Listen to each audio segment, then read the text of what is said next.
Everyone knows that Arkham Asylum is the place where members of Batman's rogue gallery end up when they've been thwarted by the Caped Crusader. But aside from the big names, there's a lot of characters in the DC universe that have spent some time under lock and key in the famous maximum security asylum facility. It does a lot of things. Rubbing shoulders with the worst of the worst. So today we are counting down a few surprising inmates with our list of the top 10 scary supervillains in Arkham Asylum you won't believe, but you probably will. You just might not know that they're actually chilling in Arkham. Also guys, make sure you stick around to the end of the video because we got some dope bonus content for you, which is probably me making a fool of myself. It's fun stuff. You should just stick around. Watch me be a goofball.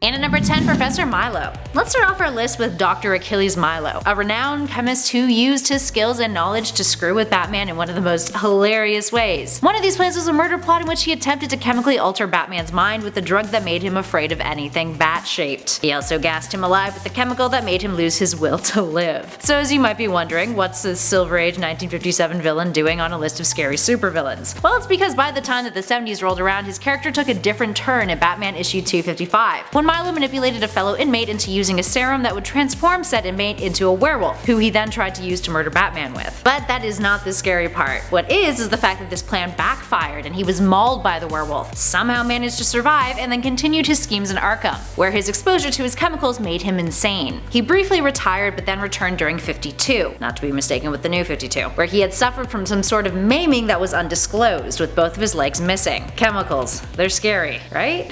Maybe just be careful when using them and you won't end up like Achilles Milo. Up next at 9, Copperhead. Copperhead is the stuff of nightmares. And the worst part? There's 2 of them. If you're not a fan of snakes, this number definitely is not for you. Copperhead is a giant snake villain with limbs, so he can run and walk, but still can constrict people and suffocate them to death. Fun stuff. The first time he appeared during the New 52, he was able to overpower Black Canary due to the fact that he doesn't have ears and could not hear her powerful screams. While he was eventually thwarted by the Justice League, who blinded him with a flashing billboard, lol, he ends up being recruited to the secret society of supervillains, who he would later deflect from, causing him to then be assassinated by Deathstroke. All in all, just a series of bad luck. Then came DC Rebirth, in which we saw an apparent successor pop up in All-Star Batman issue 2, but then the original also reappeared, taken down by Batman and Catwoman in Batman issue 14 volume 3. A handful of issues later, when Batman was in Arkham, Copperhead would get his butt whooped by Bane during an attempt by a slew of villains to get to the Caped Crusader first. Up next at 8, Punch. Punch is a character who ended up in Arkham Asylum of his own free will.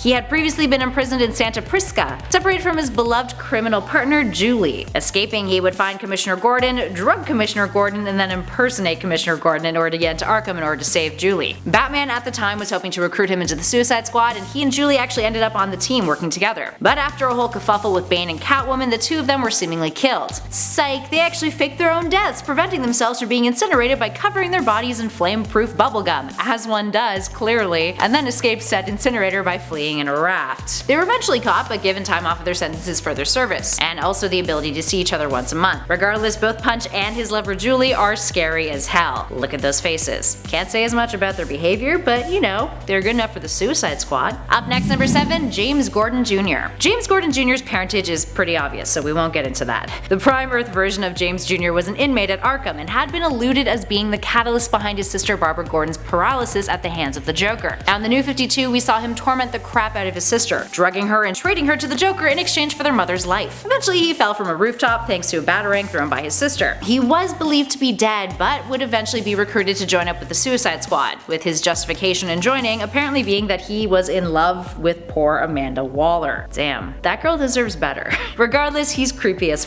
always manages to send chills down readers' spines, and is also missing an eye, which definitely doesn't help with the whole scary aesthetic. Actually, it improves the scary aesthetic, but I guess you don't want that to be improved because scary things are not fun. Unless you like scary things, in which case whatever floats your boat, no judgment here, but James Gordon Jr.? No thank you. In at number 6, SHAUNA BELZER, the Ventriloquist. The telekinetic and insane SHAUNA BELZER debuted in the New 52 and Batgirl Volume 4 issue 20 in 2013, picking up a mantle of a Batman villain who previously managed to be pretty darn terrifying from time to time. As the ventriloquist, SHAUNA is borderline horrific, ghastly, and is not the kind of person that you would want to cross cross paths with. She comes from a family of talented creative individuals, in which she, in comparison, feels boring and plain. She was bullied while her twin brother was off being praised as an actor. Jealous, she targeted her brother and then killed him by sabotaging a swing set so that he would fall off of it. He hit the pavement and snapped his neck. Thus began her career as a serial killer, targeting classmates who had bullied her and eventually stealing a ventriloquist dummy that she named after her dead twin brother. Kinda sounds like a creepypasta if we're being honest. And at 5, ANCHORESS. The ANCHORESS is a special inmate on our list. She is the oldest living inmate in Arkham Asylum, having been born in Gotham City sometime around the year of 1898. When she was younger, she studied experimental and quantum physics in relation to the human body, much to her parents' disdain. They wanted her to jump into a marriage that they had arranged and she was like, nah. This resulted in a fight one night between them, and a lab accident that then caused both of her parents to die and ANCHORESS' physiology to be altered on a quantum level. Now because of how guilty she felt about her parents, she would commit herself to Arkham. 4 generations of doctors later, including ones prior to the boom of violent criminal inmates, she still wasn't cured, but rather was found so disturbing that doctors put their efforts elsewhere. She would blame Batman for the neglect she received thanks to him constantly depositing superpowered insane criminals into the asylum. So one night she lured the Cape Crusader there by using her quantum tunneling abilities to release the inmates, and then captured, mocked, and tortured Batman, making him relive his worst memories. He managed to break free and ANCHORESS was upgraded to a higher security cell. It now actually gets the attention from doctors that she wanted all along, so I guess that kinda works out for her. Regardless, she is spooky. And at number 4, Great White Shark. Warren White, aka Great White Shark, owes his time in Arkham for forging him into the villain he is today. The New Earth iteration of the character first appeared in 2003's Arkham Asylum Living Hell issue 1. Now Warren's origins play out as such. He was a crooked investor whose ruthlessness in the business world gave him the nickname Great White Shark. Eventually he was caught by authorities and, thinking that he was smart, he pled insanity, which landed him a sentence inside of Arkham Asylum. It was more than he bargained for though. According to this version, Warren would be assaulted and locked in a refrigerator unit by a Jane Doe who wanted to take over his identity. He was injured, suffered from frostbite, which ultimately left him deformed. Now the frostbite had claimed his lips, nose, several fingers, hair, and made him super duper pale, all of which drove him to actual insanity. Now let's talk about the Prime Earth version of him in the current continuity. He's definitely spookier aesthetically, and for the most part the criminal past and locked in the fridge bit remains the same. But what makes this one different and scarier is that he embraced his deformities and his insanity, sharpening his teeth, fully becoming the Great White Shark.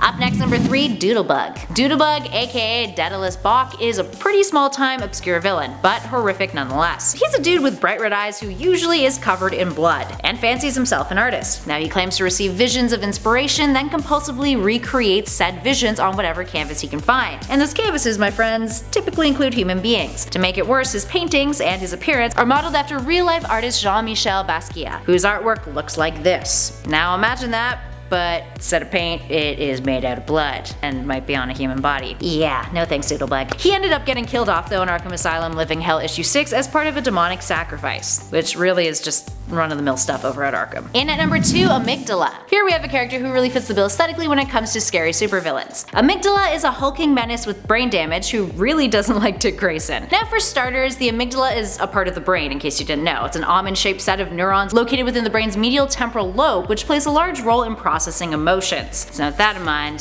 here's a story. He got that nickname after a botched surgery in Gotham General Hospital. He had been suffering from brain damage and the power went out during the surgery, causing the doctors to debate whether or not to pull him out of the operation. But before they could make the call, AMYGDALA, aka Aaron Helsinger, awoke in a rage. He smashed through the hospital windows to escape. The doctors had been working on his amygdala at the time. Now after his escape, he had attacked a young Dick Grayson who, in an attempt to defend his friends, fought the hulking creature, which caused Helsinger to fall off of a rooftop. Lots of falling off of rooftops, eh? And finally, in at number 1, Dr. Phosphorus. I wonder if I should kill you now or just give you cancer. That is a legit thing that Alexander Sartorius, aka Dr. Phosphorus, once said, and should paint a pretty clear picture as to why this dude has been an inmate in Arkham for so long. Debuting in 1977, Phosphorus has always been a scary sight for the eyes. He's essentially a glowing radioactive skeleton who wanted to build a nuclear power plant in Gotham, although he became the glowing skeleton after building a nuclear power plant. He was a regular dude before that, not to be misleading. Now when his plans in Gotham failed, he did it elsewhere, but the plant had a meltdown, forever irradiating and mutating him.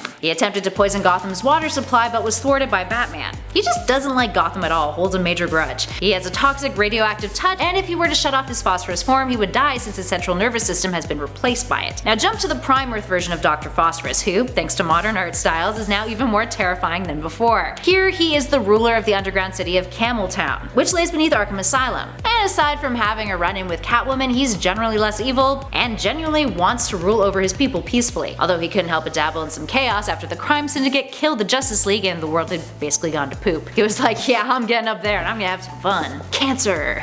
Alright, there we have it, friends. What other more obscure villains do you find scary that have spent some time in Arkham Asylum? Give us a shout in those comments below and perhaps we'll do a part 2. Now if you guys dug this video, spread that love, hit that like button, and be sure to subscribe to Top 10 Nerd for more lists just like this one. In the meantime though, thanks for watching, friends. I'll catch you all in the next one. Everyone knows that Arkham Asylum is a place where members of Batman's rogue gallery end up on I was like really out of breath from climbing the stairs fast. I was like, I can make it through. No. At least he's got scariness and snake girth? No, actually don't put me saying the word girth in there. Life. Their mother's life. That is grammatically incorrect. And who the f am I? 4 o'clock killing. Yeah.